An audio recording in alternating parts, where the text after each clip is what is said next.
Oh, shit. I thought that was my coffee. Whew, child. Okay, so I got asked to do a story time about finding out I was pregnant. So let's go. All right, so boom. It was time for me to have surgery, top surgery, in March of 2013. I had to stop taking my hormones. I had to stop taking testosterone for 6 weeks prior to the surgery. After the surgery, I did not get right back on hormones. Why didn't I get back on hormones? I don't really know. I don't have an answer. I just sucked at taking my hormones. Anyway, so I was doing things that grown people do. And I was in a very monogamous relationship, so I wasn't using any form of contraceptives or anything. But in my defense, I didn't think I could get pregnant. I thought, the eggs was hard boiled at that point. Spoiler alert, they weren't. So, I'm being grown, I'm doing the things. I'm enjoying having top surgery. Birthday comes around in July. I go to Six Flags. I go turn up. I'm having the time of my life. But I'm getting fat. I don't know why I'm getting fat. Why am I getting fat? Well, fatter. Let's be clear. I've always been fat, child. One day I come home from work.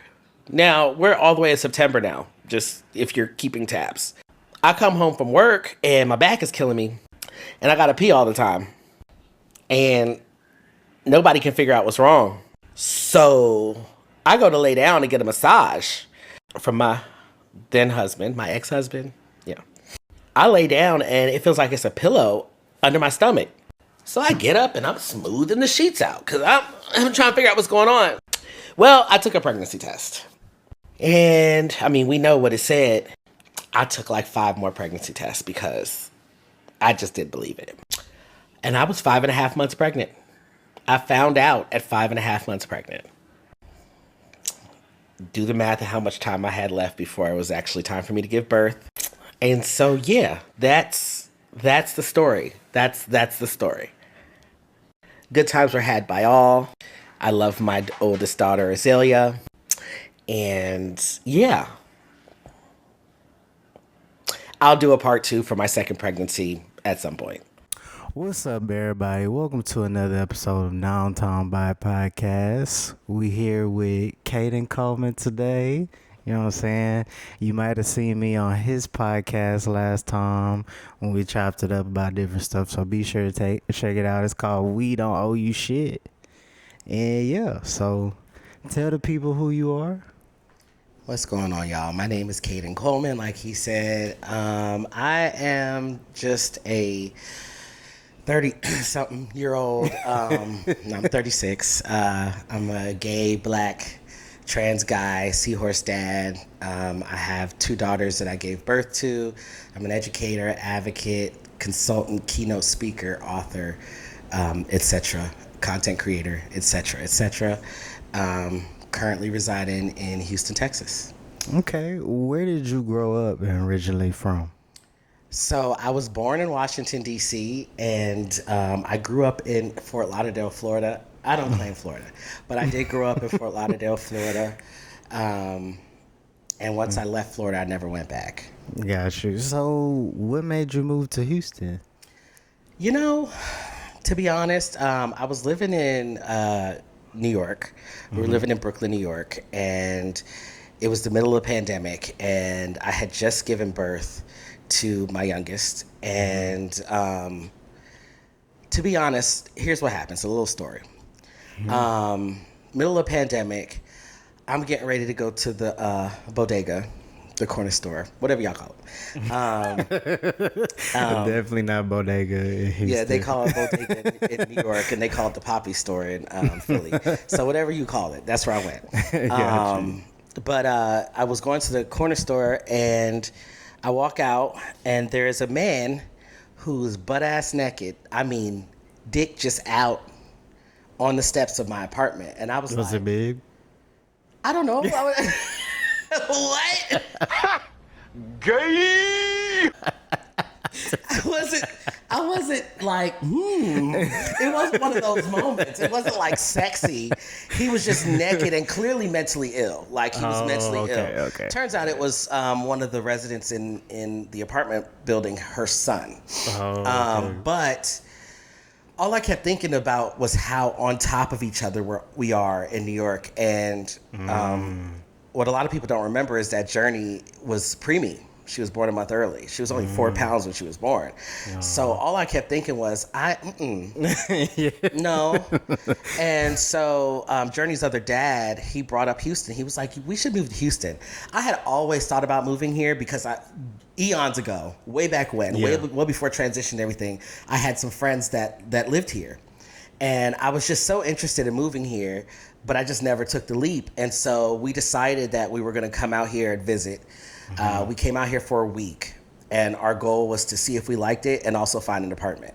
And so that's what we did. And we've been here ever since. I actually love Houston now. Yeah? You like it? So is there a big difference from the South and the North to you? Yes, but I'm used to the South. I used to live in Atlanta too. I've lived a lot of places. Oh, really? Yeah. I don't like it. I couldn't live in Atlanta. Yeah, Atlanta is not. It's not my cup of tea. I could visit, but yeah, Atlanta's one of those places that you go to get your shit together, and then once you get your shit together, well, back then it was. Once you get your shit together, you got to leave because you're just going to hit this plateau. But I did. That's where I started my transition actually in Atlanta. But there's definitely a difference in the sense of, one, not being on top of each other. Two, definitely price. Right, exactly. And just like, honestly, everything. Like they're polar opposites. Like what you would get in New York, you're not going to get here, and vice versa. Yeah. But it's more comfortable for me here. Do you get like any Southern hospitality, or do you feel the racism at all here? I don't ever feel racism here. Really? And yeah. I mean, other than like in the politics and things of that nature. Right. But for the most part, I've always experienced people just being really nice to me, and especially when I have my child.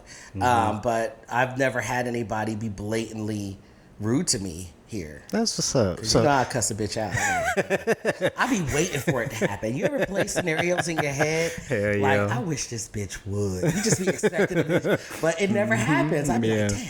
Yeah. Like, well, I guess. I guess in Houston it wouldn't be that bad, but if you go to like the rural areas, you could feel it beaming. Even me as a biracial person, you could feel it like you don't belong here. In order for women to have the right to have their own bathrooms, you have to ban transgenderism entirely. You can't just ban it for the kids. It's got to be entirely. In order for women to be able to have their own locker rooms at the gym, you have to ban transgenderism entirely. In order to protect businesses from having to participate in weird occult sexual rituals like the transgender transition, you have to ban transgenderism entirely. So, like, speaking of politics and stuff, with all the anti-trans bills and stuff and the anti-abortion, stuff in Texas, has that made you consider moving, or? No. And the reason why is because recognizing the climate of this country is important. So, okay, I could move to a more progressive state, but how long until until that starts seeping over? I think that the idea of, I've had a lot of people say to me, well, I guess it's time to move. And there's a couple of things that go along with that for me. Like, one, that's classist as fuck, because not everybody can just pick up and move. Right? I'm an advocate and an educator for a reason. My job is not to pick up and run away from the problem. My job is to figure out, all right, how can we fight this shit? What can we do? For me, that's more being visible and having a presence. 9 times out of 10, you're probably not going to see me at a march. Because I have my kids and I need to put their safety first. Also, I have really bad knees. I can't stand up for long. You know what I'm saying? But I'm going to do everything else. I'm going to make people aware and I'm going to educate people as best as I can. But I don't consider moving because let's be real. Even in the most progressive spaces, you're going to get racism, you're going to get homophobia, you're going to get transphobia, you're going to have some sort of pushback. Yeah. Even though LGBT people make up about 7% of the population, which I think is funny, like people always bring up the reproduction thing, blah blah blah. We'll get into that later. Like y'all are they just trying to depopulate or whatever, so they trying to improve gayness or whatever it is. So, even though we make only 7%, why do you think there's this big scope and scare all of a sudden on trans people? I think about this every single day, to be honest with you. And the truth is, people are not going to recognize that this is all a smokescreen. Right. What they did was they decided, what is the easiest group to target and get everybody's eyes on? We're going to go after trans, gay, drag queens, all of those people, and make it seem like they're indoctrinating kids and all this other bullshit. Because it's easy for people to feel hatred towards us or to be bigoted, especially people in marginalized groups, because a lot of the times oppressed people are tired of being oppressed, so they clamor at the opportunity to be the oppressor, even if they're not realizing that that's what they're doing. But that's very apparent in the ways that they're sneaking in, getting rid of diversity, equity, inclusion in certain schools, in certain places, reinstating Jim Crow laws, enacting things like in Florida where little girls can't talk about their periods. Yeah, that's crazy. Right? That's crazy. Realizing that it's a smokescreen and that eventually all marginalized groups are going to be targeted, and recognizing that sitting here and puffing your chest out at the community, at the LGBT community, that may be fun for now, but you're starting to realize people realizing like, oh my God, they're coming after my rights. Oh no shit. So now you care. Like, you get what I'm saying? Exactly. And it's going to keep becoming apparent. Exactly. So do you think there could be, well, before I switch, what's crazy is I was talking to my dad about this, and he's like this ultra conservative cishet man or whatever, and he was saying the same thing. He was saying, because I'm his child and he know what I experience, he know it's a real thing. At least I hope he do. He said, exactly. He said, I think it's a smokescreen as well, because I was giving him rates of like divorce, how his generation have the highest rates of divorce and different stuff like that. And I was like, it's not my generation that's the problem, or it's not that, it's these LGBT people. And like, he was like, you know what? It could be like a smokescreen to distract us from something. Absolutely, because at the end of the day, I've never met a gay person or a trans person who was like, you know what, I wish all kids were gay and trans. Yeah. Most people in the community don't want their kids to be. Because they know how hard it is. Because of how, exactly. And then there's the fact that most of us in the community were raised by cisgender heterosexual people. So who the hell was indoctrinating us? And if seeing two men kiss is going to turn a little boy gay, why aren't all the little boys gay? Right. It doesn't make any sense. None of it makes sense, but people latch on to the bullshit. Because they experiment with each other too in school. We see it. You see what I'm saying? Listen, so they're if they experimenting see with each other as grown-ass adults. If you ever seen logged on to Jacked and Grindr, you'll know. Y'all husbands and boyfriends and them same people puffing out their chest talking about the gays this, the trannies that. They love us, actually. Yeah, so like in this like political climate, do you think we could see like an uptick of stealth people? Because I feel like we kind of seeing more people come out saying they detransitioning. Yeah. Too. It's not that we're seeing. Okay, so let's think about it in the broader spectrum of things. Right. We're not seeing more people detransition. Okay. We're seeing more coverage of people detransitioning. And the reason for that is that's more of that smokescreen. What they want to do is they want to amplify the few people that are detransitioning. Like, look, this person's detransitioning too.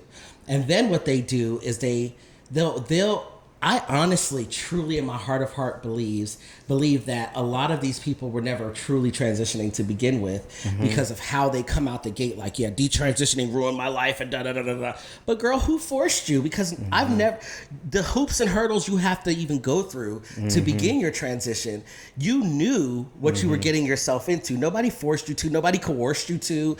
Nobody convinced you to. You saw something that resonated with you, and you thought, this might be for me. You figured out that it wasn't for you, which is perfectly fine. I'm all for people detransitioning, transitioning, retransitioning, whatever it is you want to do, because life is fluid. You're finding yourself. It's fine. It's when you start that rhetoric. But then on top of that, what I think we're going to see less people being stealth, because I think people are recognizing the need for visibility.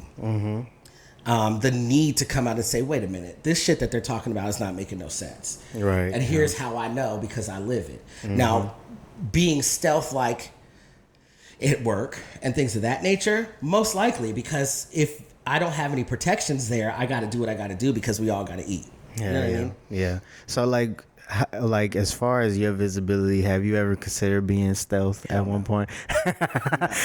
Why? My motto is I didn't step out of one box to step into another. Right. I love who I am. I love that I'm trans. You know, a lot of cisgender people think that trans people aspire to be cis. And I'd be like, no, I don't want to be a cisgender man. Cisgender men are trash. I said it. I date them. I know. They're trash. And y'all who date them, y'all know they're trash too. But I don't aspire to be cis. I love the parts of my identity that have come together to make me me. I love that about myself. I think I'm unique in ways that people couldn't even fathom. And so why would I want to hide that? I'm proud of it. There's this debate of whether trans men have more privilege, trans women have more privilege. You know what I'm saying? When it comes to privilege, in my opinion, I think that trans men have more privilege than trans women, specifically Black and BIPOC trans women. Of course, we're not going to get into the layers of intersecting identities and all that good stuff. But the thing about being a trans man, especially one who physically transitions, it's hands down, it's just easier for us to blend. Which can be a double-edged sword, because that makes us invisible a lot of the times. People don't even acknowledge that we're here. But when you are a trans woman, now you have to deal with, one, having these societal pressures to pass, which is a lot more difficult unless you have thousands and thousands of dollars, or unless you was already cunt before you started your transitioning, right? Right. But like for a lot of people, they're not cis assumed for a lot of trans women, so they have to navigate the world like that. But they're also gonna deal with the prejudices and the discrimination that comes along with being trans, but then they still have to deal with misogyny and misogynoir, and then they have cisgender women coming at them. It's like everybody is always attacking trans women, even in spaces where the attack probably should be on us. For example, inclusive language like birthing people and things of that nature. That's us. That was the reason that those were invented, not for trans women. But everybody on social media is still coming at trans women for some strange reason. You know what I mean? Yeah. So, you know, when I think about like a pyramid for privilege, I honestly feel like Black trans women are at the bottom, which is why I advocate for uplifting them so much. Yeah, that's always something that a lot of trans men feel uncomfortable talking about, because a lot of the times when we grow up experiencing deep sexism, so it's like, no, trans women are born male, so they have privileges, and it's that slippery slope. So the only time I think that slope is slippery is when that trans woman is white and rich. Right. Like Caitlyn Jenner. Exactly. Like nobody can tell me that Caitlyn Jenner doesn't still benefit from male privilege. Yeah. She'll always be Bruce to people. She will. Yeah. I don't fuck with her, and I will never misgender her. But even to the Black community, she's always still Bruce. But because she spews so much anti-trans rhetoric, they'll latch onto her word. Right? They'll latch onto her word because it aligns with their beliefs, their bigoted beliefs. Same with, you know, like Flame Monroe, for example. Even though she's not white, she's trans. Oh yeah, she's trans. That's true. She just, anyway, I don't fuck with her. She's I don't seems fuck to with be her. non-binary. No, she's trans. She's trans woman. She's a trans woman, but she's trans. She listen to me. She's trans, and she everything that comes out of her mouth is talking about being old school and basically trying to debunk us as a trans generation because she is pandering to cisgender people. So even though cisgender people may not fuck with the trans community, they will latch on to her word because, again, it aligns with their bigoted beliefs. You know what I'm saying? It kind of reminds me of like those older white racist people. They just won't evolve and are just choosing not to evolve. I see what you're saying. So I remember I was reading an article about you, so many different articles about you. A lot of people plaster your face everywhere, even to be funny. Like, even some bigots do that to be funny. But I remember reading an article where you say you identified as a lesbian and your girlfriend at the time wasn't down with it, but y'all eventually broke up and then you transitioned or whatever. How was that evolution going from a lesbian to a gay trans guy? So, for me, I identified as a lesbian because I thought that's what I was supposed to do. I saw, and I know it sounds weird. Why would you get in relationships with people and have sex with them and all the whole thing just because you think that's what you're supposed to do? The mind is a really crazy thing, right? And I remember the first time I really came into contact with studs, and I saw them being able to be in their masculine space, and I was like, oh, that must be me. And I was like, I guess I'm supposed to date girls then. So I was dating girls. But I was always attracted to specifically gay men. Always. Really? The whole time. The whole time, I just always was attracted to gay men. But I was never comfortable approaching them or dating them as a woman. That just felt wrong to me. It felt weird. And I was like, and to be clear, I didn't transition to date gay men. I didn't transition to date anyone. Because people will take that and run, right? Exactly. So that was just an area of myself that I never even delved into.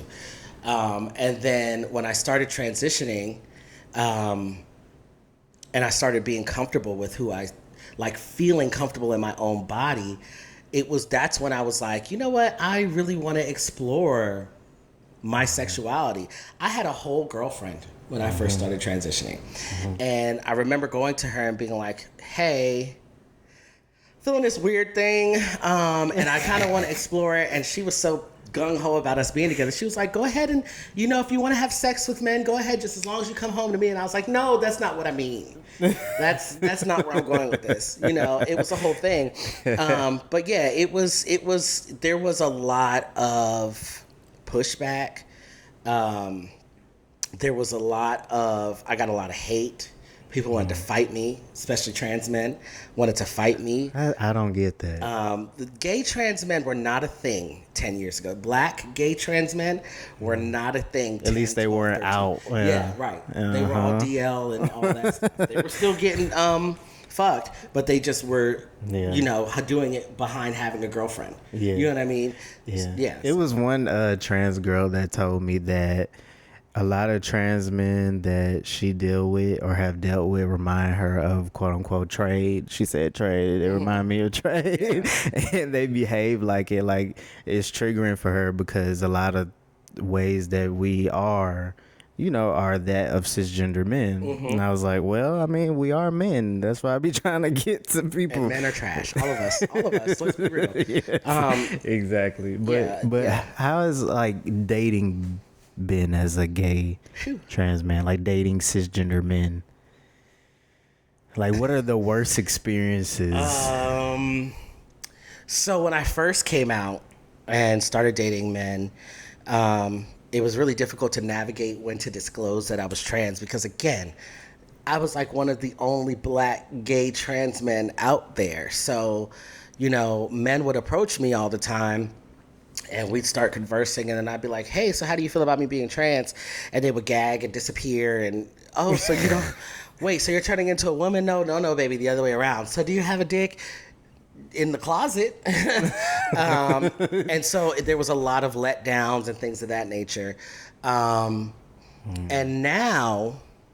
now it's a lot of, I want you to have my baby. And you know, that's kind of like a prerequisite to dating. And I'm like, no, I'm not having your baby. Or they just want to try a trans man, or like a lot of cisgender gay men will entertain a trans man, but never truly take them seriously, and always still secretly want cisgender men in the background. It's kind of like they want us as their like side, you know, like we the mashed potatoes, but cake and eat it too. Right, exactly. And so it's difficult. I always tell people there's no lack of options. There's always somebody hitting on me. But I think what comes with is people, especially cisgender gay men, they feel like they're doing us a favor by dating us. Like, hey, look at me, I'm dating you despite you being trans. That's right? crazy. And you're not doing me a favor. So yeah, I haven't dated a guy since really high school. And what's crazy is that ball I seen you at recently, that small ball, I saw him there. Oh, wow. And what's crazy is people used to always say, y'all just dating each other to cover up the fact that y'all are gay, blah, blah, blah. And we both was like, no, like y'all on some bullshit, you know what I'm saying? And then I love him. and he came out as bisexual, and he presents more feminine now, and which I've been kind of having in the back of my head, but you know what I'm saying? But that was the last time I ever dated. You have any insecurities or... If I'm being honest with you, yes. There's a lot of insecurities that come along with dating gay men, and a lot of it comes from feeling like you're not enough. Even though they love it here sexually, you'll still feel like you're not enough because a lot of gay men equate being gay to liking dick and not liking men, right? So they can love you to death and still be out here searching for dick, right? And the dicks that are in the closet are not enough for them, apparently, even though they be on them on Twitter, like Jayceon said. You know what I'm saying? So there's a lot of feeling inadequate. And then there's a lot, and this is something that has been mirrored to me by other trans men a lot, is there's a ton of moments where you'll be dating a cisgender man, and say y'all have a falling out, the first thing they're gonna go to is, you'll never be a man, you're a woman, fuck you. Like, I was told you'll never be a man because you got a pussy between your legs. And I was like, that's crazy, because when you was sucking this dick, it was different. I was all man. You know what I'm saying? That type of stuff, like, even to the strongest of people, will start to wear on you like, damn.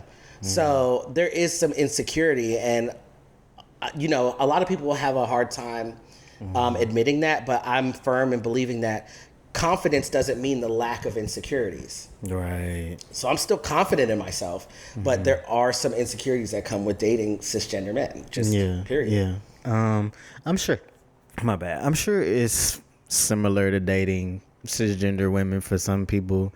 You know what I mean? Because I've always had in the back of my mind, like, basically, similar to you, I was dating a cisgender girl when I started transitioning, and then I started to develop feelings after testosterone, and then she was cool with that or whatever, but my insecurity wouldn't allow me to continue with the relationship due to me not having a penis and her being a virgin and me wanting to have sex with her, and me feeling like my plastic wasn't enough. Wasn't enough. I'm about to use that. My plastic wasn't enough to break her hymen and shit like that. So like basically I broke it off, you know what I'm saying? And we never, it was one of those times where I felt insecure, you know what I mean? And I was only 19, 20, like confused about my sexuality and DL, like like we was just explaining. I feel like we've all been there, though. You know, it's like the circle of life. There, you know, these days, a lot of these younger trans men, they'll never grasp the privilege that they have to be able to just bust out the gate like, yeah, I'm a trans man, but I'm also pansexual, and I'm pre-T and I'm pre-op, and people still flocking towards them. Whereas before, baby, you had to be that nigga for people to want you. You wasn't supposed to be gay. You wasn't supposed to be bi. You wasn't supposed to be doing nothing. You wasn't supposed to act like you had a vagina between your legs. You wasn't supposed to be getting fucked. You wasn't supposed to be verse. You had to be a top. You had to be hyper masculine. There's so many things that you were supposed to be. And now they get to be all that they can be in the goddamn army. And part of me is jealous because I was the one that was getting my ass handed to me in every aspect, from the community and the ballroom scene everywhere. And I had to stand firm in that. You were definitely the first black, I want to say the only trans guy ever seen just openly say I'm gay and this is me, and even have like feminine ways and be comfortable with that. Like, definitely the first, because like you were visible. You were at one point, it seemed like the most visible black trans man, period. I was for a long right. And every time I say that, somebody comes and says, no, there was somebody else. And I'm like, but we're okay. Yeah. I'm not here to, I always say, when somebody says that, I make space for everybody. So I'm like, send me their way, send me their way so I can uplift them as well. Because as far as I know, and as far as I felt, it was just me. I was out here fighting for my damn life, and nobody was coming to my rescue like, nah, Kayden, we in this together. Nobody was uplifting me. So it felt like I was doing it by myself. And a lot of people think that like my visibility just started a couple of years ago. Hell no. I have been out here since 2013. 2013-ish. I mean, I was a little visible before that, but like really in 2013. And my whole thing has always been like, you know, a lot of people, they get on testosterone and they feel like they have to be the opposite of who they were. And I just didn't feel comfortable for me, because I don't want to feel like I'm putting on a performance every time I walk out the house just because I need to feel like I'm what society decides a man needs to be. And I wanted to be my genuine self, and this was my genuine self. I act like a gay man, I always have, and so I was never changing that. Yeah. And some people feel like quote unquote, why transition to date men? Like, why transition just to like men or have sex with men? How would you, like, what would you say to them? I'm not gonna say what I want to say. Like, explain it to the people that just don't get it. The first thing I feel is like, cisgender people have so much audacity to really think that I would turn my life upside down, change my name, become... My layers of intersectionality are all rooted in depression, all of them, right?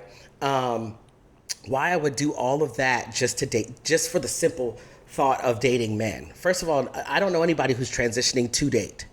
Right. We're not transitioning to date anyone, especially not nobody cisgender. I'm sorry. It's never been that deep. Most of y'all ain't even that cute. Because you're not that cute. And your hair is uneven. You look dusty. Right? Fucking right.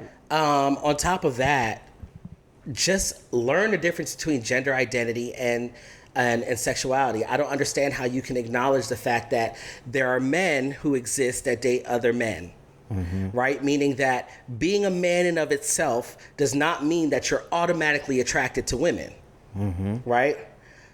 The same applies to trans men. Just because I'm a trans man doesn't mean that I have to automatically be attracted to women. My attraction has nothing to do with who I am, just like cisgender people. Right. I'm allowed to have a different sexuality. It's not about staying a woman. And then also, I was never a woman. Let's start there. But also, that ideology is rooted in the fact that they all think that because we're dating men, we're bottoms. I'm a bottom, yes, but not all trans men that date men are bottoms. Right. So you're thinking, oh, well, you transition just to have heterosexual sex. Because what the fuck is that? Heterosexual sex is a man and a woman. you're worried about genitals and how the sex is happening, and which is literally none of your business, right? But also, like, you don't know what's going on in people's bedrooms. You're just assuming. Right. So do you ever come across like a lot of misogyny in the gay world at all? Like, do people ever like troll you saying stuff like, say you on an app, like a dating app, like or Grindr or Jack'd, blah blah blah? Do they come to you like with a misogyny like type of shit at all? Like, yeah, of course. It usually rears its head in a way of somebody trying to hit on me, and me not being interested. Yeah. And then they'll be like, you're just a woman anyway. Fuck you. Or they'll feel like I owe them my body. You know, how niggas, one thing a nigga gonna do is always be a nigga, right?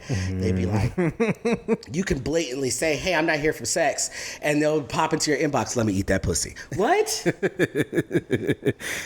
know what I'm saying? They'd be like, I just told you. Yeah. Or if you politely decline them, there's still that thing that cisgender women experience where if they decline a man, there's that aggression that happens, that entitlement to their body. I experience that all the time. Yeah. So have you ever dated like trans men? And how was that experience if you did? So I've not dated. I've never been in a relationship with a trans man. My main interaction with other trans men has been sexual, and usually it's in the form of a threesome situation. Like, we'll dibble and dabble with each other, yes, but there's usually always that component of let's get somebody else, right? Somebody else with a penis or just somebody else? Who you talking to? You already know the answer to that question. Got you. I just want to clarify.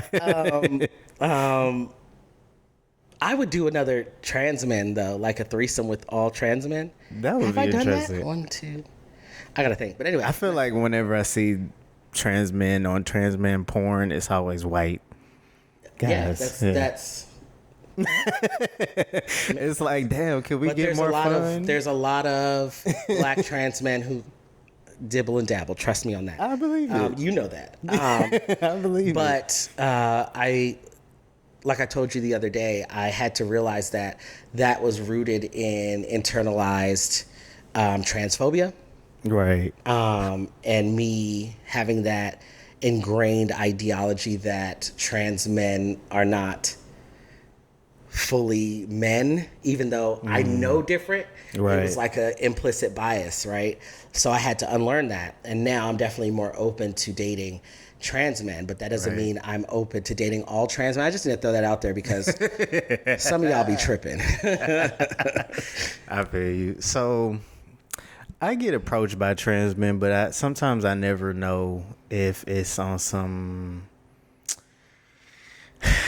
homeboy stuff or because like I've had people flip like same with studs though, but I remember like me not grasping if it was stud on stud, like a stud on stud situation. Like I didn't grasp stud on I stud. used to love a little stud on stud situation. I didn't That was my grasp whole that, thing. and then when I transitioned, I didn't grasp trans man on trans man either. Yeah. But now I'm starting to see more couples, and I think it's cute. You know what I'm saying? Yeah. And a lot of them approach me, and like it's interesting. Studs approach me too. I never really know how to navigate They that. always are gonna approach you like a bro.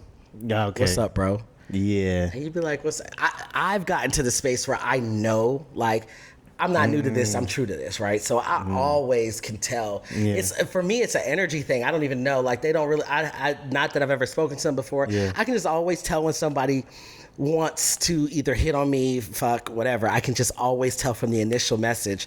But they always start with like a bro thing. See, and I'm oblivious to it when men doing, and that goes for cisgender men, and that's something I kind of resent. I be thinking like, is it because I'm socialized a certain way and I don't pick up when dudes are trying to hit up on other dudes, like because I never pick up on it. Probably, you know what I'm saying? But also because it's how you're socialized, but also how they're socialized. If they don't know if you get down right? They're gonna approach you on some buddy shit and fill you out before they actually hit on you in some type of way. So unless if they hit you up on some "what's up, bro" type shit, and you start calling them homie and all this stuff and really friend zoning them, 9 times out of 10 they're not really gonna try it. But if you get on some like flirty shit, like if they send like a little heart emoji and you send heart emojis, and then they'll probably be like, so and they'll start slipping little like things in there. That I could pick up on if it's just like real bold, but like, like say for instance, it's some dudes at my job where I'd be unsure if they be flirting or not, like offering to buy me lunch, and most people I tell, they'd be like, like I mean, but I'd be like, but what if it's just on some bro okay, shit? but there's straight men are not just like, hey, let me buy you lunch. That's not how straight men operate for the most part. Especially if they're black. I don't know if they're black or not, but he is. There's usually he's trying to figure you out, and like you are just oblivious, and exactly. like, unless he's real bold, y'all are just gonna keep doing this like parallel play thing. That's exactly how it goes. So like I declined. I was like, nah, I'm good. Like, oh, so you let him know that you wasn't interested. Cool. So I don't know, because I genuinely didn't want breakfast at that time. So, like, I'm not hungry. Exactly. So I didn't know shit. So like, what is your take on DL men? It's not for me. In any way, shape, or form, because what are you hiding from? I'm not interested in. I don't even like trade. I do not like hypermasculine men. I'm not interested. I think hypermasculinity is the biggest turnoff to me.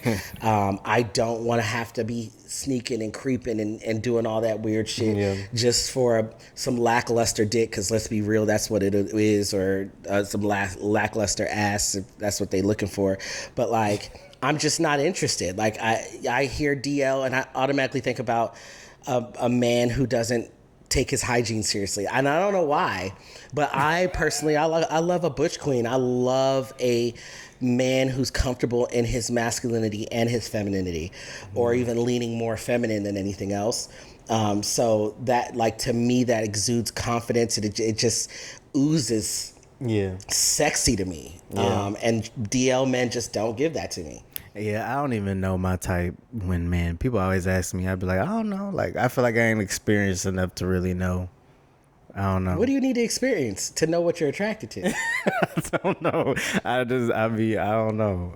People always ask me, I'd be like, I don't know. Like, because I know I could look at a woman and be like in public, for instance, and be like, damn. Like, but I don't find myself really doing that to men. Like, for instance, my girl hypersexualizes men on purpose, like objectifies them on purpose because they do the same to her. So she'll be like, damn, you got a fat ass, or, just being extra. And so I don't do that. Like, I don't be looking at dick prints, and you know what I'm saying? Like, I don't look at dick prints either. Because, I mean, what is a dick print going to do for me? That doesn't excite me. What in the 8th grade is going on? But, like, I don't know. I think that just has a lot to do with your, again, maybe something that's ingrained in you that might be, that holding you're not back, recognizing, that it might make you feel like less of a man or something like that. Because even people who aren't really attracted to men can look at a man and say, damn, that's a handsome man. True. You know what I mean? True. So if that's just devoid, there might be something else kind of underlying in that. Yeah, I know when a guy is attractive, but I find it not like most people where it's like, I want to fuck him by looking at them, or like, I would fuck him. See, when I see a man as attractive, my first thought isn't I would fuck him. It isn't? And even as a gay man, I can look at women and be like, damn, she bad as shit. Like, even though I know I don't want to fuck her, like, at all, like, not even a little bit. Interesting. You know what I mean? So maybe I'm not crazy. No. Because I be feeling like something wrong with me by not really objectifying we them live as in a much. very hypersexual world, but that doesn't mean we all have to be operating from a place of sex. Like, sex is great. I love sex. But my first thought when I see somebody is not usually, I want to fuck you. Yeah, and most people would find that kind of weird for me to say that, especially me doing OnlyFans and stuff. Like, what you mean? But that doesn't mean and that's the thing. That's that stigma that they need to get away with. Like, you operate only on sex. That's crazy. Like, you are a human being. You don't have to be horny 24/7 because you're on OnlyFans. Exactly. That's crazy. So they think that we're all whores, and which is fine if you are, but they think we all whores will fuck anything. And I'm very specific. You see what I'm saying? Like, I barely even know what I want. So, so I'm not just about to just be trying. Right. Shit. I feel that. If the attraction is there, you know what I'm saying, is there. But do you think your experience being a black public figure versus a white one, yes, are there more challenges for you? Yes. Okay, like such as what, like, do you think the white ones get more opportunities? Absolutely. I mean, we know this. It has nothing to do with transness or anything. It's all about palatability. Yeah. I talk about this all the time, especially in like my black and anti-racism workshops and trainings that I do. Yeah. There are trans men who do less than me as far as for the community or education or anything like that. And all they've done is give birth. Mm-hmm. And they far surpass me as far as like followers and support and all that stuff. Mm-hmm. Meanwhile, I'm constantly needing to churn out. I'm constantly need to perform. Like, in my head, when I say this, I see myself as like this puppet that I constantly need to be moving and shucking and jiving for them to be like, oh, okay, Kayden's here. Either that, or I need to be going through some sort of trauma, because then they get their savior complex and they're like, oh, let me come save him. Let me come help this poor black trans man out. You know what I mean? Whereas white people, all they need to do is exist. And I always make it a point, like in my trainings and stuff, to ask people, how many black trans people do you follow? And usually it's just me. And I'm like, why is that? And you can see their wheels turning, like, I didn't even think about that, because it's not like a conscious thing. It's just white supremacy has taught us that white people, trans, gay, whatever, are more palatable. Yeah. They're easier to consume. They're easier to listen to. They're more inclined to listen to them than us. Yeah. Even down to your pregnancy and stuff, do you feel like the white ones that experience pregnancy get more opportunities and privilege too? Specifically, I have a very specific example. Danny, the trans dad, got pregnant shortly after me, right? When he was in the beginning of his pregnancy or whatever. I don't remember if it was the beginning, and I don't remember when it was. He contacted me. He had about 8,000 followers. He was like, hey, his goal was to gain followers. And I'm not a crab in a barrel mentality type of person. Yeah. I'm not going to gatekeep nothing. I'm going to help you because people have helped me. So I'm like, no, you got to do this. I'll get yourself out there, blah, blah, blah, blah. Mm-hmm. He got featured on one of the same platforms that I did, which is a friend of mine, Badass Mother Birther. And by the time he got featured after me. And by the time he got featured, he had twice the followers that I do.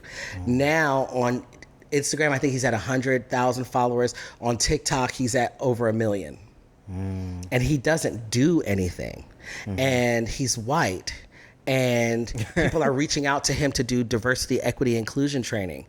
What does he know about diversity, equity, inclusion besides being trans? Right. You know what I mean? They're like fawning over him to do these things, and he has no experience in any form of marginalization besides being trans. You know what I mean? And that's how I know for a fact that all white people need to do is be white and exist to be seen as valid and palatable. Whereas me, if I even say the wrong thing, I'm losing followers. Like I'm being looked at with a fine tooth comb, making sure that everything I say is valid and okay. So how did it feel to be like one of the first pregnant men in general, but not only just black, to like go viral? Like, what was that experience? Oh One thing I always tell people, because there's this weird ass narrative that's going around where people are like, yeah, Kayden got pregnant so that he could go viral. What people don't know about me is I'm actually, I'm actually super shy, and I had no interest in going viral. What actually happened was BuzzFeed reached out to me, and they were doing a Father's Day thing. And I was like, sure. I think that's so dope that you want to include trans dads. Sure. Like, go ahead, put me in there. They weren't paying me or anything. I was like, just go ahead, put me in there. You was on TLC too once, right? I don't remember. You was on like a show, right? No, not I don't know. I know that sounds bad. I feel like it was. I can't remember. I feel like I did see things. I was on a few things. I don't, and I know that sounds like, oh, he thinks he's fat. No, my memory is just shitty. It sucks. It's that bad. And a lot of these things happened in such a whirlwind way that it like happened, and like I still haven't even processed that it happened. Oh, okay. But BuzzFeed had me on that thing, and then this lady, this freelance writer in the UK, was like, "Hey, we want to do this feature on you for this UK-based newspaper. We're going to pay you X amount of money." At that point, I was poor. I was like, "You're going to pay me just for me to do an interview? Go ahead." Yeah. They kept talking. They kept like writing me like, okay, the article's coming out this day. And I'm like, why do they keep, okay, just put it out. It's in the UK. Who gives a shit? And I'll never forget it because I had just got hired at the post office, and it was my very first day of work. And I woke up because, UK's on a different time zone. I woke up to all these messages in my phone, and I'm like, what the hell is going on? Baby, that shit blew up. I was like, on my first day, my phone is going ham. Insider Edition, Yahoo, all these people hitting me up, and I'm like, all I did was have a baby. Like, I'm confused. Like, what are you talking about? But like, it's taboo. It was super overwhelming because all of these celebrities were sharing it and stuff. Oh, and for real? I shut down my Facebook. I was like, I kept telling people, if you send me any of these articles or tag me in any of these articles, I'm blocking you. Like, I didn't want all of that. Like, it wasn't something that I was looking for. And the amount of negativity, and because I'm black, it's so taboo that, the black community, they're fucking ruthless, and they were reading me for goddamn filth. And all I was doing was living my black ass life. Like, I wasn't thinking about nobody else. So it was super overwhelming. Like, yeah, it was crazy. Yeah. So 1 second. One time you said that you didn't have the same pregnancy privileges that women may have, and I thought that was interesting because that never sparked my mind till you said that. Like people getting up to give up their seat for you, hold the door. The basic fragility they give to cis women when they having kids. How was that? And like also, do you think you would be comfortable if people knew and would give you that attention? Like, you wouldn't feel in danger at all if people knew you were pregnant? Right. Okay. So yeah, it's like a double-edged sword. So not having those privileges and not even having a space where, like, if you're on public transportation and pregnancy is whooping your ass, which it did, and all you want to do is sit down because you're in pain, you can't say, excuse me, sir, can you get up and can I have the seat because I'm pregnant? Because you don't know if that person's going to look at you and like, all of a sudden want to off you because, trans people make people so uncomfortable. They would be like, what the hell going on? That being said, if I could have gotten that privilege without the danger, I would have definitely took it. Yeah. It did make it a lot more difficult. It did make it, and I had difficult pregnancies too. So it did make it like, it sucked. I'm like, damn, besides, I couldn't convince people that I was pregnant. So even when I did out myself, they'd be like, child, stop lying, you ain't pregnant. I'd be like, no, seriously. Like, dead ass. But nobody believed me. So there was like this invisibility happening, whereas everybody else gets celebrated like, oh, look, the baby. I was just a fat black man with a beer belly to them. Well, what about to people that did know you were pregnant, like people in your family and stuff? Were they excited for you at all? The funny thing about me is I don't have much family. But the family that I do have, Yes, they were excited for me. That's what's up. They were a tad bit confused. Like my father, I was like, I'm pregnant. He was like, oh, okay. Like the first time, and I got off the phone with him, and I was like, I just told him that I'm pregnant with his first grandkid, and he like brushed it off. So I called him back a couple of days later, and I was like, did you hear what I said? He was like, I thought you were trying to prank me. I was like, no, I'm dead ass serious. And when it hit him, he was like, oh, okay. And so like then he was super excited. Yeah. And then like my close friends were also very, very like, you know, they treated me like a pregnant person. Okay. So I did get that bit, especially like my ex-husband, baby, Yeah. he wouldn't let me do shit. That's what's up. That's good. I didn't have to wash my own ass. It was great. Good. So I seen you get into it with like so many different people because that's what comes with being publicly trans and doing something quote unquote taboo and out of the norms. Even in transsexuality, like there's certain boxes that we put on each other or whatever. So I seen you get into it with trans women. I'd be like, damn, who is Kayden getting into it? I ain't even know you at the time, but I was like, damn, who we getting into it now? I seen you get into it with a white trans woman. Or was she white or Hispanic? I don't know. You didn't get into it with so many different people, but one that particularly stood out to me was Angela Stanton. That crazy Right. ass kid. And I didn't get why she was so pressed about the trans community until I saw her have a trans kid. And the way they went at each other on like Dr. Phil and stuff like that, I was like, oh, it's not just she's targeting trans community, she's also feeling away. Yeah. So like when you got into it with her, I saw a lot of people defend you or whatever. I did too. I started to report her Instagram. A lot of people came for her ass. But what would you say to parents and people like her that feel like the trans community is a cult and taking their children away? I would tell them to grow the fuck up. Honestly. Because here's the thing. The fact that you couldn't tell that your child was uncomfortable in their body or uncomfortable in their gender means that you failed as a parent, not because they're trans, not because they're gay, but because you were not paying attention to your child. You should know your child. You should have fostered such a relationship with your child that if and when they did come out trans to you, it wouldn't have been a shock. You'd have been like, child, I already know. So when we gonna buy you a dress, or like, how are we doing this? Like, I feel like some of them know, but they don't want to believe it. And then it's also a thing of when you have kids, it is not your kid's job to live up to your expectations and your beliefs. Your job as a parent is to guide your child to be a good person. Who they end up fucking, who they end up being, as long as it's not harmful to anyone else. Why is it such a problem for you? You want to know why? Because it all has to do with your ego. It has to do with, it's not about who your child is. You're worried about how others are going to perceive you because of who your child is. And you project that onto your child. And that, in my opinion, is a failure as a parent. And I honestly feel like if you can't love your child, if you are not willing to give your child unconditional love, don't have no damn kids.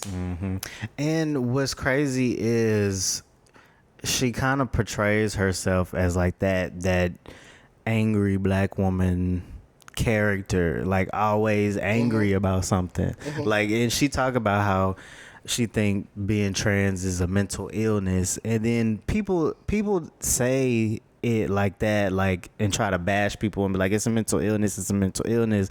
But if it were a mental illness, wouldn't you treat it with more fragility? Wouldn't you treat depression like that? Yeah. Bipolar, schizophrenia? No. Exactly. You don't sit here and call them deviants, crazy, and pedophiles and shit like that. But when we talk about mental illness, you don't think it's a mental illness that you're putting so much energy into something that literally has no effect on your life at all.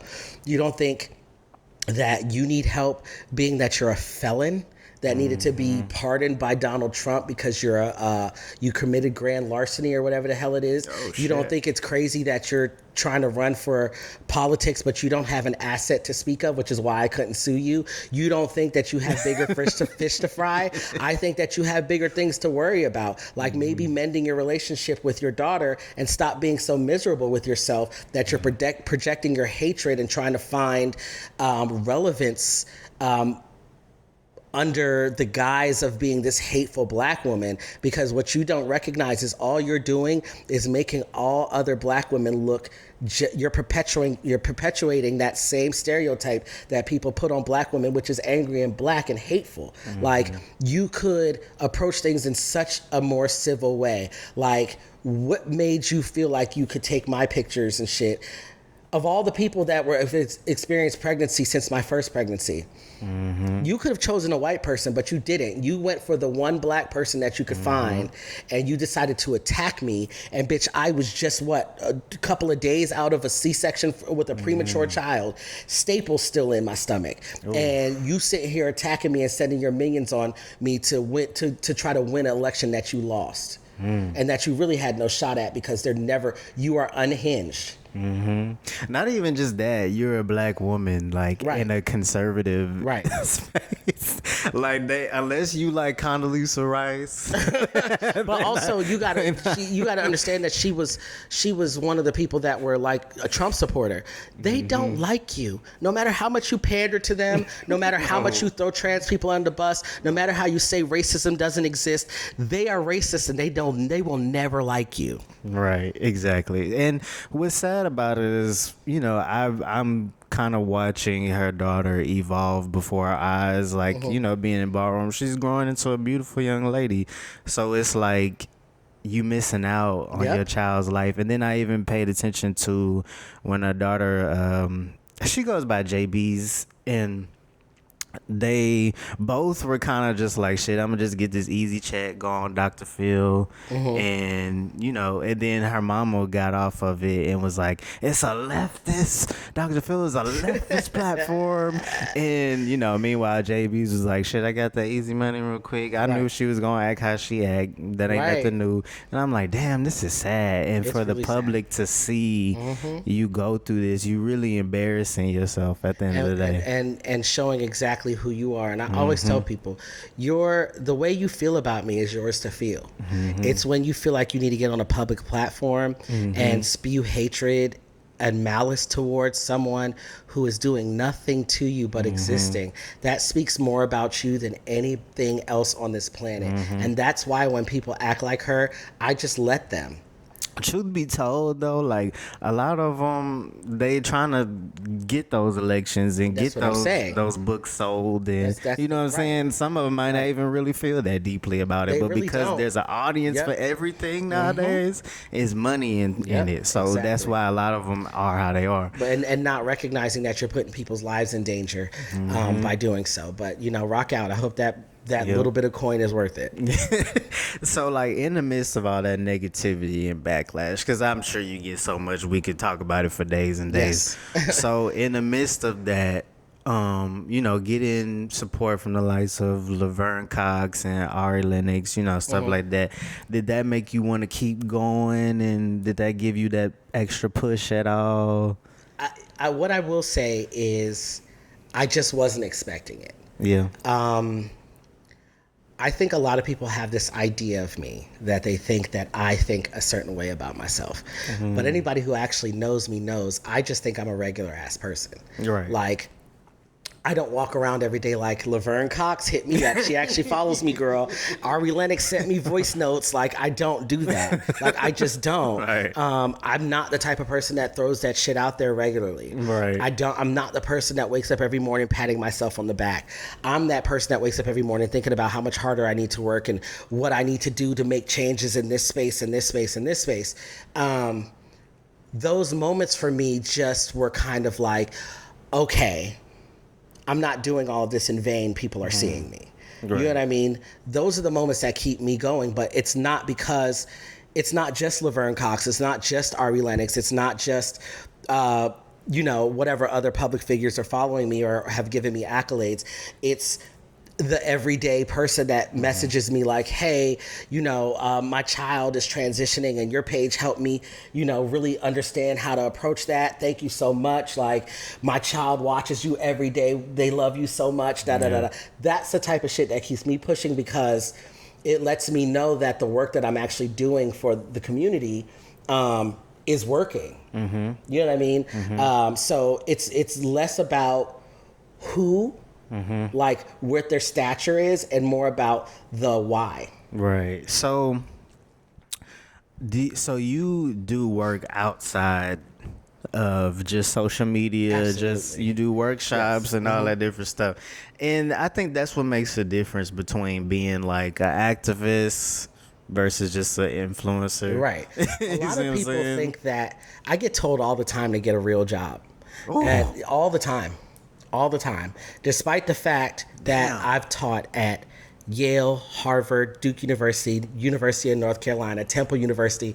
Baby, I've spoken to, I can't say one of the names, a very big company, IKEA, Acura. Like, I've literally been doing all of this stuff, despite and also on top of the fact that a lot of the people that y'all are going to get care from, I'm teaching them about transness and gayness and anti-blackness in medical spaces in a way that they've never heard it, which is propelling them to want to change their practices. So I'm one of the reasons why y'all are about to start receiving equitable, inclusive care, and you're telling me to go get a real job just because all you see is social media. That's crazy. So you've been doing this shit for like what, 10 plus years? Or? About 10 years. Yeah. So it's not like you just not working. You know what I mean? How else are you living, taking care of your children? Exactly. You know what I mean? So hold on. Okay, so you were first publicly trans and pregnant, like we explained, you know what I'm saying, in a time, especially in a time where it was taboo. So what made you have the confidence to be visible with that? Because I'm sure it's some trans men that are pregnant behind the scenes and wouldn't dare post that. And and I help a lot of them, believe it or Really? not. Again, there's a lot of things that I just don't have to make public. Right. But there are a lot of trans men that if they felt the need to, which I do not encourage, I don't care if they do or not, would tell you, like, I take the time out despite how busy I am. I'd be like, text me if you need me. I'm trying to find resources for them. And I never tell a soul. Your secret is your secret. How your life is your life. For me, when I first found out I was pregnant, I told my ex-husband, I said, I'm just going to be in the house for the rest of this pregnancy. And I'll never forget it. It was one day I was sitting in the parking lot. I was in college at the time.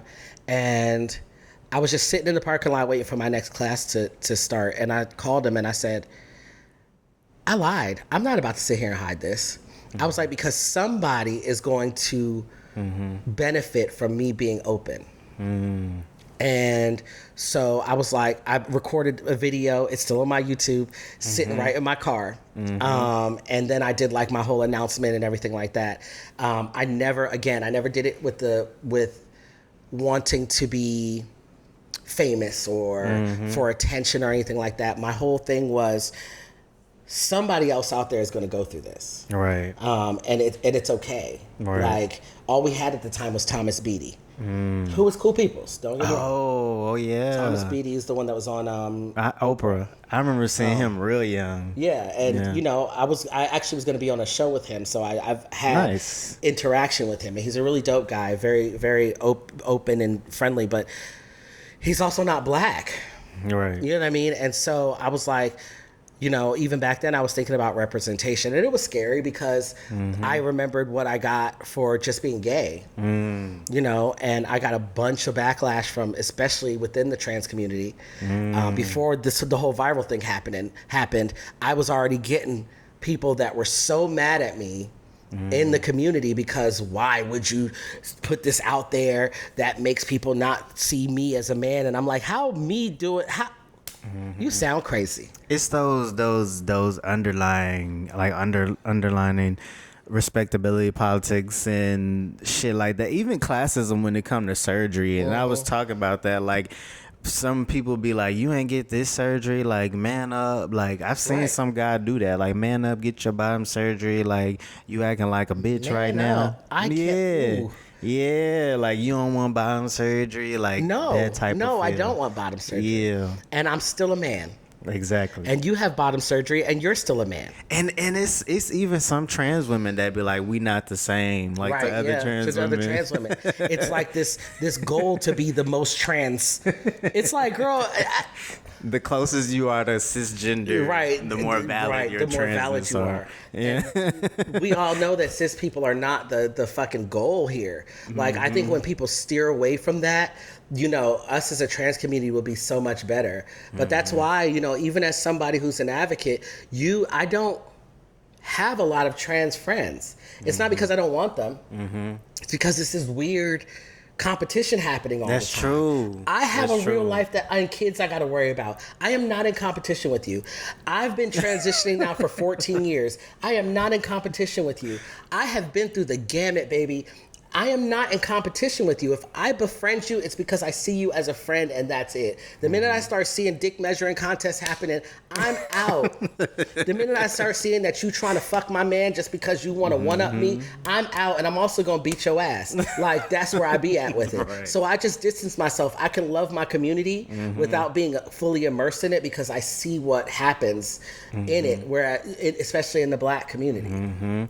And when you say that, I've had a lot of challenges with some trans people as well, and had conflicts and stuff. And some people will say, "Fuck the trans community, I'm gonna be stealth," and Fortunately, I didn't do that. I was like, I'm gonna still love on my people and just deal with people on an individual level. You know what I'm saying? I even dealt with inviting people to my podcast. Even the last one I was on, and they would flake out on me. They'll say yes, agree to it, flake out so much. So it's not that I don't want to be friends and have more conversations with trans men and all that. It's just something in there where it's like we can't stick together as well as trans women seem to stick together. I don't know. I mean, I see a lot of moments where trans women don't stick together either. I'm not gonna take away from either community. I'm not gonna give to either community. We all have our issues, just like any community. Let's be real. But what I've noticed, and I like to only speak on trans masculine people because that's my lane. And I don't like to speak on the trans feminine experience because that's not my lane. Right.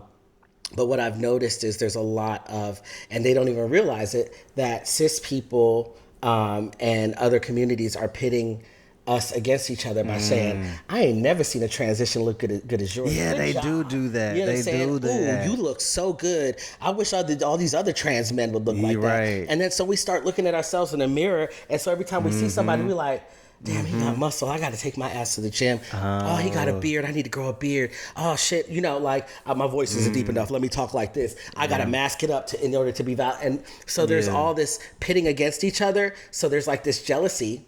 Yeah. Whether it's implicit or conscious, it's happening. Yeah. And so that is what hinders a lot of us from being able to be friends and be community. And I always wonder, okay, so once you feel like you've hit that space of golden boy transness, what's next? You know what them people are gonna do? They're gonna find the next one to praise, and you're gonna be sitting there looking stupid. That's true, because they do be like, you the sexiest trans men I ever seen, but be saying that to other people too.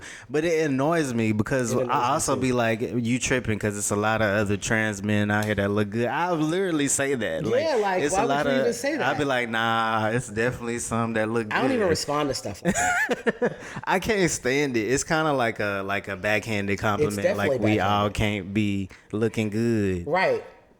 Right. Like, I'm sure you've seen a handsome cis man. Do you walk up to him and say, damn, you the baddest I've ever seen? You know it's not the baddest you've never ever seen. Stop it. It's so many to But it's like that internalized pit, and they might even not realize that they're doing it, but it's like they're pitting us against each other.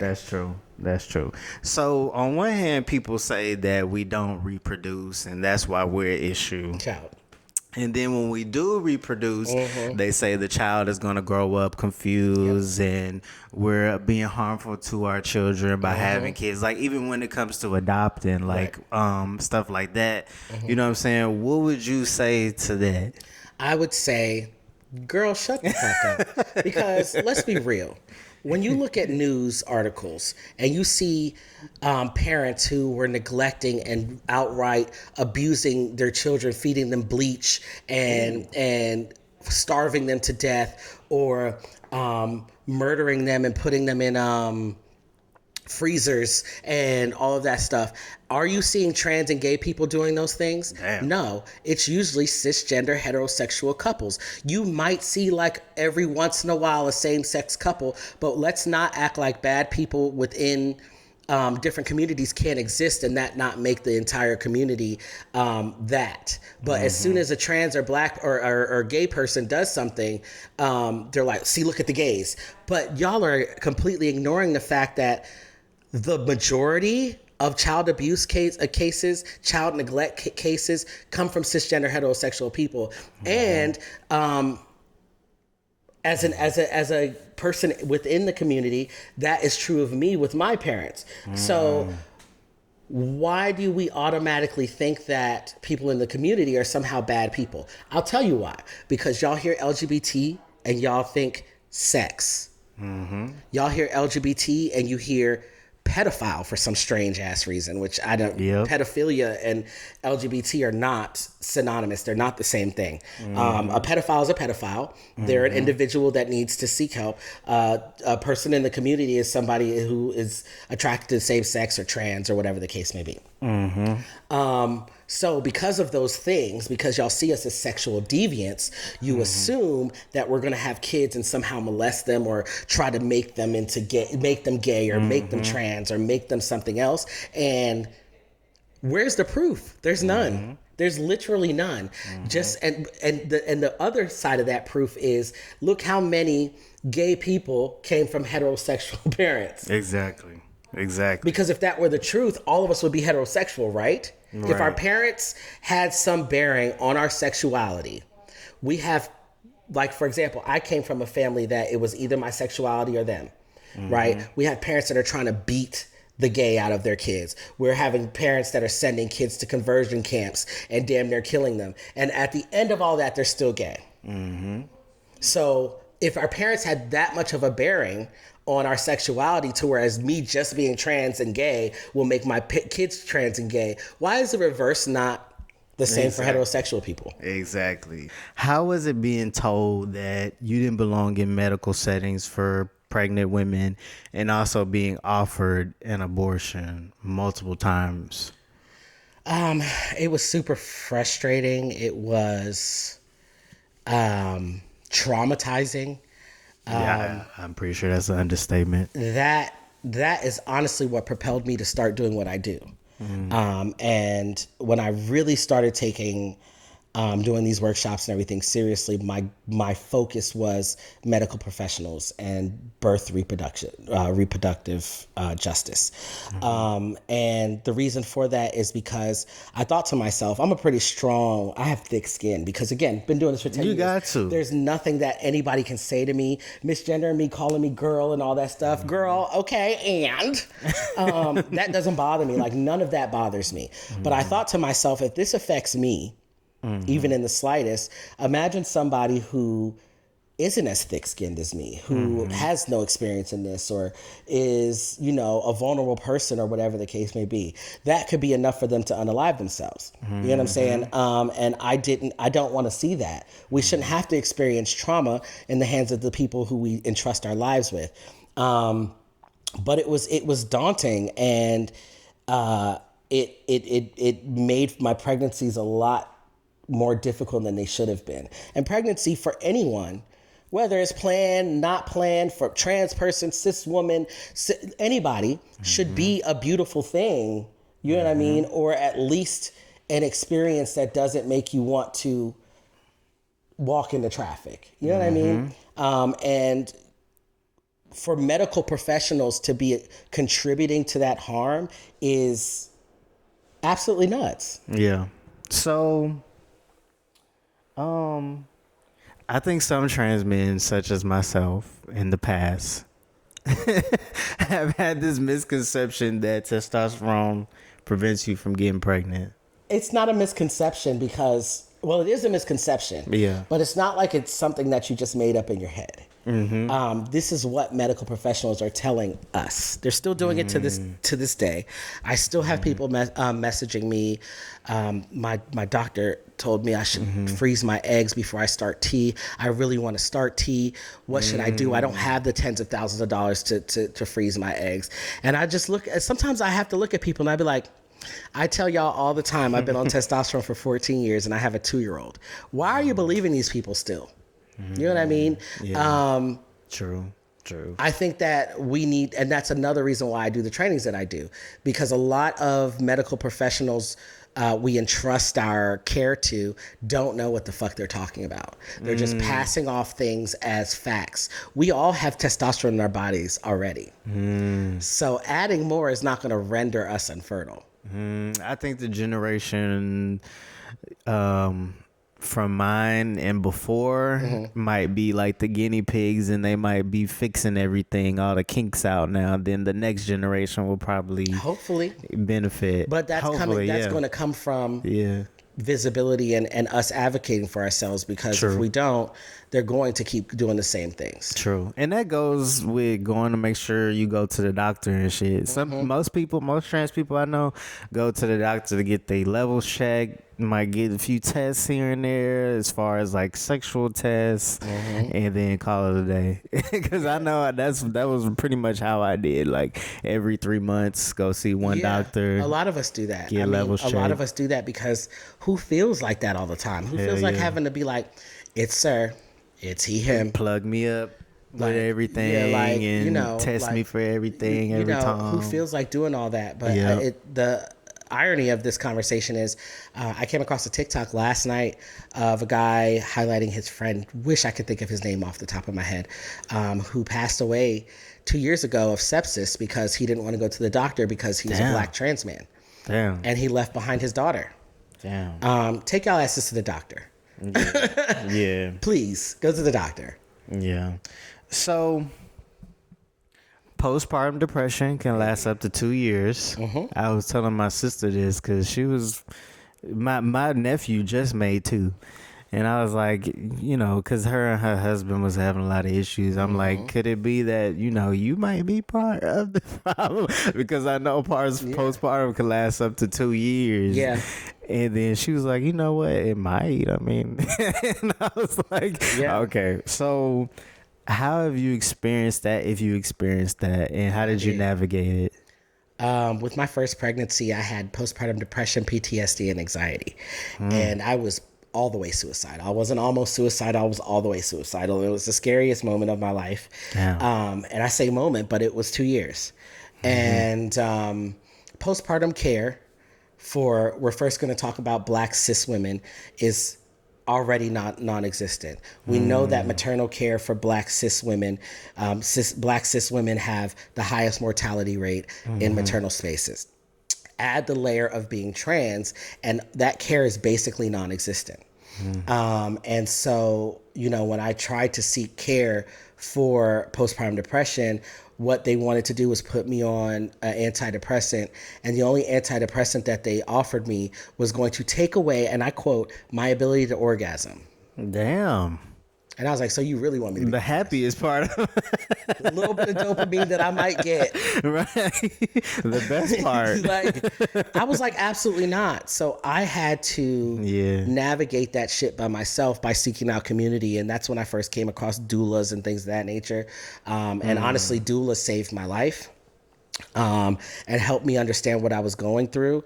But those first two years were hard, which is why when people approach you and be like, I want you to have my baby, you think it's just 10 months and it's not just 9 months. It's actually over 9 months, damn near 10 months of pregnancy. You think that's just it? And then I'm going to give you my baby and everything. Just go back to regular life. That's not how that works. Yeah. You know what I mean? There's a lot of mental, emotional, and physical things that go along with pregnancy. Exactly. That's why people pay surrogates, because they know. Exactly. And you still have to pay them in the postpartum. And trust me, y'all can't afford it. Exactly. So what advice would you give to like trans men that might be considering but have very strong dysphoria, and that might be preventing them from even pursuing that? I was having a conversation. There was a younger trans man who hit me up on TikTok. Yeah. And he was feeling extreme dysphoria. He was like, I'm not usually dysphoric or anything like that. And I was like, well, the first thing you need to do is process why you're feeling that dysphoria. Because a lot of the time, the dysphoria that we have is based off of our own perceptions of what society thinks we should look like, be like, act like, etc. But I'm not going to say that there's like a cure for dysphoria, Right. but there has to come a part in your transition where you decide to love yourself so much that even in your dysphoric moments, you are centered in who you are. Right. Not saying you're never going to feel uncomfortable. During my pregnancy, I experienced some dysphoria, some, very little, but some. You know what I mean? Nobody's immune to it. But that shouldn't be a hindrance. If you want to bring life into this world from your body, do it. Fuck what anybody else says, because every night when you go to sleep by yourself, and every morning when you wake up to yourself. And then people that you are allowing to stop you from doing things, they are going about their happy ass lives while you're sitting and living in misery, trying to appease them. And not only that, a lot of negative self-talk is just coming from yourself, and a lot of people not really thinking about you Honestly, as much as you think they are. Yep. They worry about their own life, And that's their my own point. shit. A lot of our dysphoria comes from self. So, would you consider yourself to be binary? Okay, so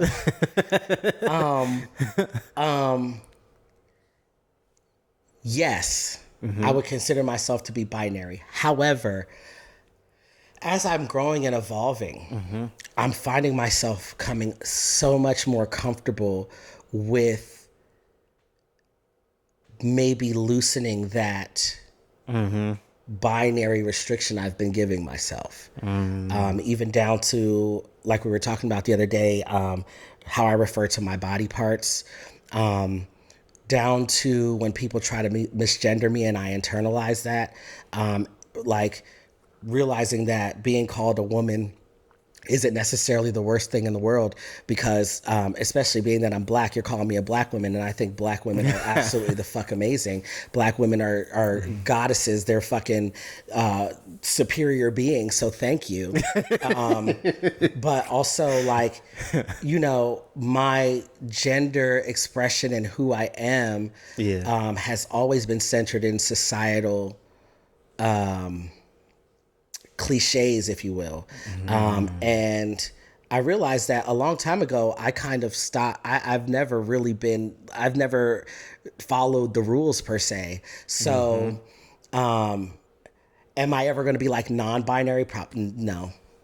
I'm a man, and I'm very comfortable in me being a man, but I also am like ebbing over into like less being like strict. I'm a binary trans man into like, Okay. You know what I'm saying? Right. Understanding that my gender can be fluid, and some days, baby, I do feel a lot more feminine. I do feel like, you know, I'm okay with whatever. I'm always going to use like he, him pronouns. It's just where my comfort level stands with. But what I accept as far as like compliments and all that and all that good stuff, definitely is starting to waver a lot more. You like being called pretty? Yes, I love call me pretty. You know, I refer to myself as a princess nowadays, because I decided I'm in my soft era. So you're going to treat me like a goddamn princess. You know what I'm saying? Like stuff like that is stuff I would have never said years ago. Right. So that's what I mean. But I mean, that's my long answer of saying,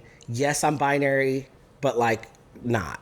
Yeah. So what do you think about, some people feel like calling yourself binary as a trans person is stupid, and you know, you already going outside the binary by being trans. So like, what would you say to that? I think that opinions are like assholes, and everybody I always say to people that you're allowed to have your own opinions on things. Does that make them right? Absolutely not. Does it make it intelligent? Absolutely not. Does it make it facts? Definitely not. Right. The fact is that when we're talking about binary, we're not in the sense of gender identity. We're not talking about a strict either or. We're not talking about the scientific version of binary. We're talking about the socially understood definition of binary, right? So when I say that I'm a binary trans man, I mean that my identity aligns with that of man and only what society deems man. I don't my identity as in my pronouns or how I see myself doesn't waver. I'm always just this. Yeah. Whereas because I would never disrespect non-binary people, gender fluid people, genderqueer people, two-spirited people. Those people are non-binary and they're super valid. Right. I myself don't identify as that. There's just so much politics around how trans people are supposed to conduct themselves, and I think it's absolutely asinine and full of shit. Those are the same people that will say, well, you're a trans man, why would you raise your daughters as women? What? What would you like for me to raise them as? Potatoes? I raise my daughters as girls and give them the space and let them know that if that ever changes, they have a space to come to me. And if it doesn't, that's fine too. Like, that's crazy. People say that. Yes. What the hell is wrong with people? I don't know. But it'd be interesting to me. Like people, even in the trans community, put so many rules on each other. Yes, that's what I'm saying. It makes no sense. It'd be like, this is very contradictory. You just do you, and I'm gonna do me. Yeah, you worried about me. Like, but shit, what was that? Okay. Do you think it's hard to be trans in the Black community? I wouldn't say that it's hard to be trans. I believe that the pressures are a lot more strict than that of the white. White trans people can be who they want to be, baby. Baby, I'm not even going to sit here and hold you. I've said it before. Just because I'm an advocate does not mean that I've never been problematic. And I'll never forget years ago, the first time I ever went to the first Philly Trans Health Conference. And I walked in there and there were white people with beards and titties out. And I was so confused because I was like, what the hell is happening here? Because in the Black community, you don't really see that happening. Let's be real. And I'm fully immersed in the Black community. You know what I'm saying? So I'm like, and I realized that like in the white community, trans people can just be trans, baby, in any whatever shape, way, or form it that is. But being trans in the Black community, you're expected to adhere to certain standards. You know what I mean? And so, is it hard per se? No, but the reason why it's not hard is because I was already Black, so I know what. I already came into this knowing what was expected of me, if that makes sense. But I could say that if transracial was a thing, right? If transracial was a thing and say I was a white person and now I'm stepping into the Black community, that would be hard for them to adjust to, if that makes sense. But it's not hard for me because I live this and have my entire life. That makes sense. That's a good analysis. So, we were just talking about the ballroom scene or whatever. So do you think it's trans friendly at all? A lot of people say they don't care for the ballroom because of the transphobia. I haven't been in a ballroom like that to know. I've been in ballroom since I've been transitioning. Yeah. And I definitely took a step back from it. Mainstream. Okay. I took a step back from it because I realized that one, realness, trans man realness is problematic in and of itself, just off the strength that it doesn't acknowledge that different types of trans men exist. And in order to be real in the ballroom scene, you have to be thuggish and super hyper masculine. And they even take into account your personal life, which is stupid. If you're a gay trans man, or see, that's what I was wondering. You have sex and everything, they let that all play a role, which is crazy because we're in a room full of gay men who are either getting bent or doing the bending, and they get to walk realness and nobody's but batting an eyelash. But trans men, we have to live up to this standard, which is nuts to me. And I remember I got told that I was too much of a pretty boy. They always said, Kayden, you're going to get your 10s, but you're probably not going to win that much because you're too much of a pretty boy. Nowadays, this was a while back. Nowadays, trans male realness, because everybody decided that they want to try a trans man, trans male realness has turned into basically a different version of sex siren where you're supposed to be sexy. They choose who they want to win based off of who they want to fuck, less than what the realness category is supposed to call for. So I stopped participating in mainstream for that very reason. And I do feel like there's a lot of transphobia, and I do feel like there's also the idea that for trans men specifically, they don't put as much thought into our category as they do as other categories. They do not offer cash. They want us to spend all this money to get to whatever state it is, spend money for where we stay, spend money for the outfit we're going to wear there, spend money for the outfit we have to wear to even walk the category, pay to get in, and we get nothing in return. But there's barely ever any categories where they offer us any money, whereas all the other categories get that. Yeah, because even with the trans women, they have different categories than just realness. But I ask people about that, and they say, well, it's because trans men never show up and blah, blah, blah. And I was like, well, I mean, maybe because they want to participate in something else than just realness. I don't know. Exactly. Exactly. You're starting to see more trans men walk like sex siren and stuff like that. Right. But that's still kind of just like an objectification of trans men, and like, you don't give us any. It's either be naked or in a blue collar look or a suit. Like, that's boring as fuck. I'm tired of buying suits and overalls, bitch. Like, give me something else. You know what I'm saying? And then there are trans men who Vogue. Right. I didn't know. But the minute I love watching Vogue though. That's probably my favorite category in ballroom. That's why I got with my ex. Ooh, that man Vogues. But anyway, trans men who Vogue, suddenly when trans men Vogue, they're less of men. Yeah, that's crazy. So they still hold us to a certain like a box. They still encapsulate us in a box. That's crazy. So what advice would you give to people that are considering joining, like trans men considering? When you're joining Ballroom, Ballroom for me is more about building a family than anything else. Okay. Trying to join Ballroom to make a name for yourself, or, as a way to, again, Ballroom is another thing that pits trans men against other trans men, right? Where I think even with the trans women too. With the trans women too. But the gay men, they don't pit each other against each other in the same ways, right? So it's really funny to watch. But, I would just say to be very careful and understand that I love Ballroom, and I want to be clear about that. Yeah. But all that glitters is not gold. Right.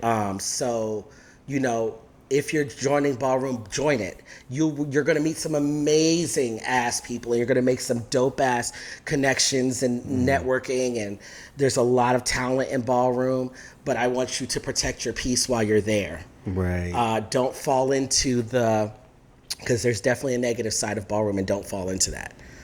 Make sure you keep your individuality and don't let them change you into anything else other than what you're comfortable with being. Right. I feel like you could get carried away with certain surgeries too. There's a lot of people that progress in surgery in their transition in ways that they never wanted to, simply because of Ballroom. I know a lot of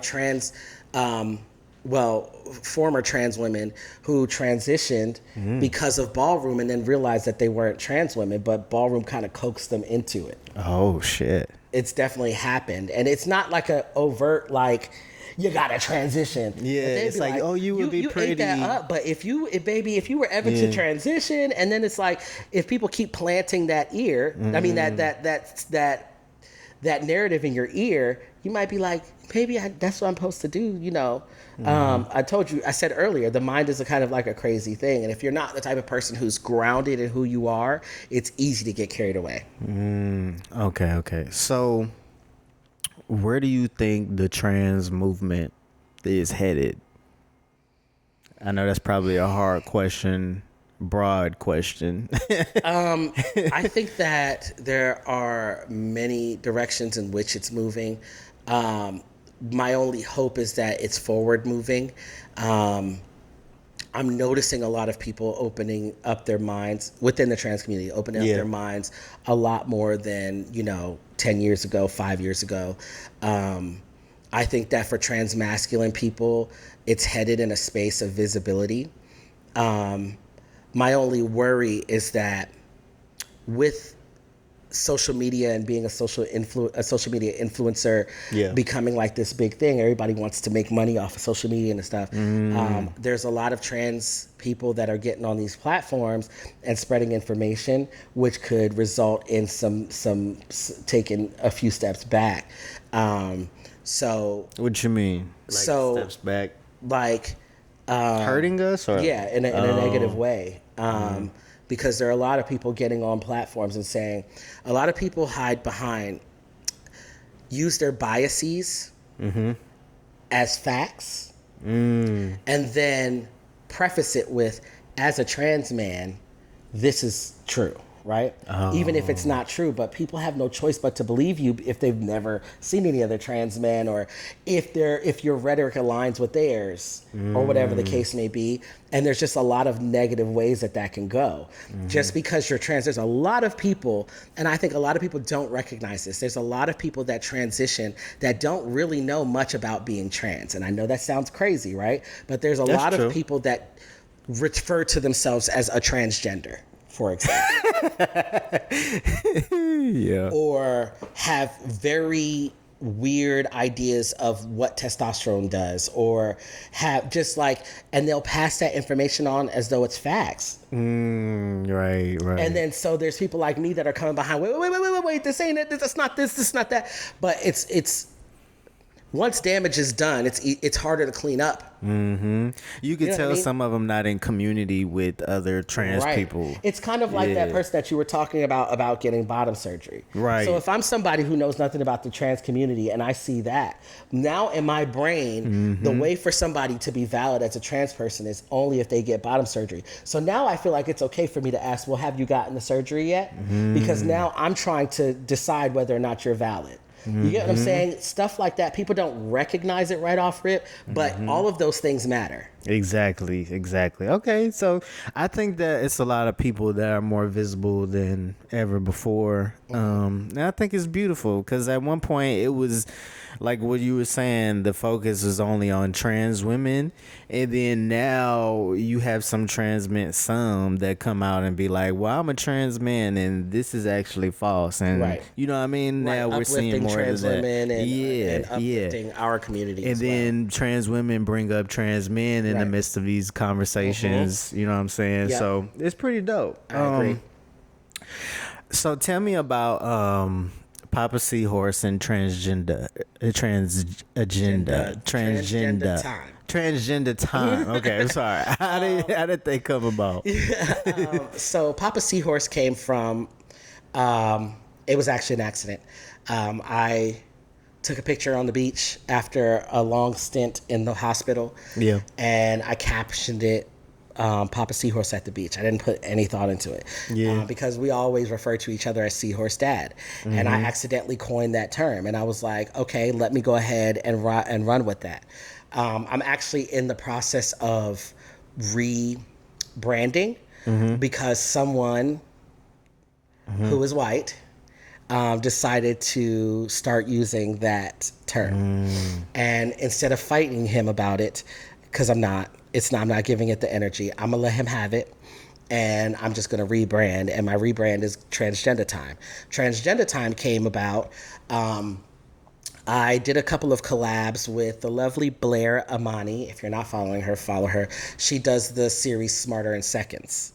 And after being on a couple of hers, I started thinking about how beneficial it would be to have an education series where it's short enough to keep our now ADHD, everybody ADHD these days, short attention spans, where you fit a lot of education in that moment. So I hit her up and I was like, would you feel like I'm stealing from you if I kind of took your idea and made it into trans? And she was like, absolutely not. Matter of fact, let's set up a meeting. And we sat down and she told me exactly what to do. And I was like, I immediately just ran with it.